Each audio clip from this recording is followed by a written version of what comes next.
खुशियाँ खुशियाँ और खुशियाँ। हैप्पी धनतेरस।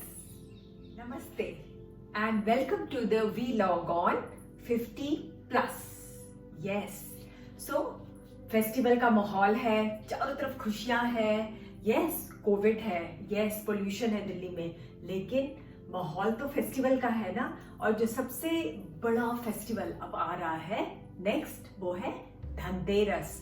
नाउ अब तक मेरी मम्मी ने हमेशा कहा है कि अच्छा कुछ बर्तन खरीद लेना, कुछ गहने खरीद लेना, कुछ गोल्ड खरीदना, सिल्वर खरीदना, और मैं भागा दौड़ी में बस शाम को ऑफिस से आती वक्त कुछ ना कुछ खरीद करके ला करके पूजा करके और वो मेरा धनतेरस हो जाता था। कभी मैंने पूछने की कोशिश नहीं की कि आखिर क्यों मैं खरीदूं, कहानी क्या है इसके पीछे, इससे क्या होगा।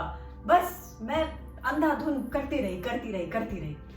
सो अब कोविड टाइम में जब मैं घर पे हूँ तो मैं जरूर जानने की कोशिश करूंगी कि कहानी क्या है इसके पीछे, क्यों मनाते हैं हम हिंदू धनतेरस। ओके, सो चलिए पता लगाते हैं।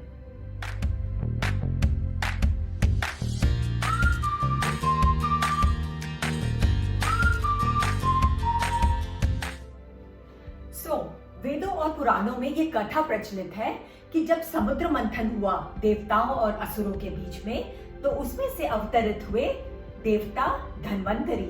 हाँ, और ये देवता, इनके हाथों में क्या था? एक हाथ में कलश था जिसमें कि अमृत था। अमृत पी करके लोग अमर हो जाते हैं। और एक हाथ में था ग्रंथ था आयुर्वेदा ग्रंथ। तो आप देखिए, ये दोनों ही चीजें हेल्थ के बारे में है।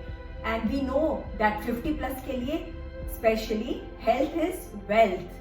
तो आइए हम अपने हेल्थ का ध्यान रखें। That is the message that is coming out of this कथा। So if it is all about health, तो हम माँ लक्ष्मी की पूजा क्यों करते हैं, कुबेर की पूजा क्यों करते हैं और यम की पूजा क्यों करते हैं धनतेरस के दिन? तो आइए जानते हैं इस कहानी के बारे में। तो ये कहानी ऐसी है कि राजा हिमा, इनको पता चला, इनके पंडित ने बताया कि इनके बेटे की डेथ हो जाएगी, यमराज आएंगे और लेके चले जाएंगे। तो जब इन्होंने अपनी बहू को ये बात बताई कि ऐसा ऐसा है और पंडित जी ने कहा है कि इसकी डेथ हो जाएगी एक पर्टिकुलर डे पे, तो बहू ने क्या किया, चारों तरफ खूब सारे दिए लगाए और बहुत सारे गहने पहने और चारों तरफ सोना चांदी बिखेर दिया। So you can understand, you can imagine कितनी रोशनी हो गई होगी ना। उस रोशनी में जब यमराज आए हिमा के बेटे को ले जाने के लिए, तो वो चकाचौंध हो गए, उन्हें कुछ दिखाई ही नहीं दिया। वो इतने परेशान से हो गए कि फिर उन्होंने, यमराज ने मतलब वो सोचना ही छोड़ दिया कि मुझे इसको लेकर के जाना है, और वो खाली हाथ वापस चले गए।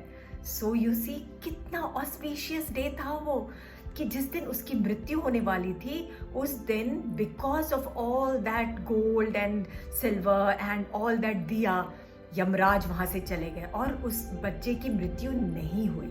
तो फिर इसलिए भी ये दिन बहुत बहुत ऑस्पिशियस माना जाता है। सो ये देखिए, हेल्थ वाइज, खुशियों वाइज एंड सब wise, this is a beautiful day.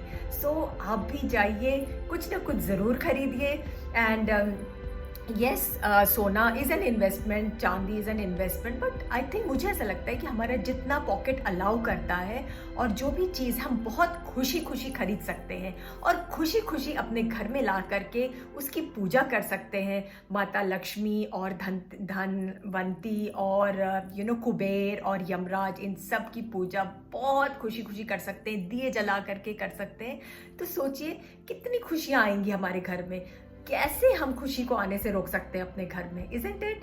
So I wish you all a beautiful Dhanteras. बहुत खुशी खुशी इसे मनाइए और भगवानों की पूजा करिए और चारों तरफ खुशियां बांटिए।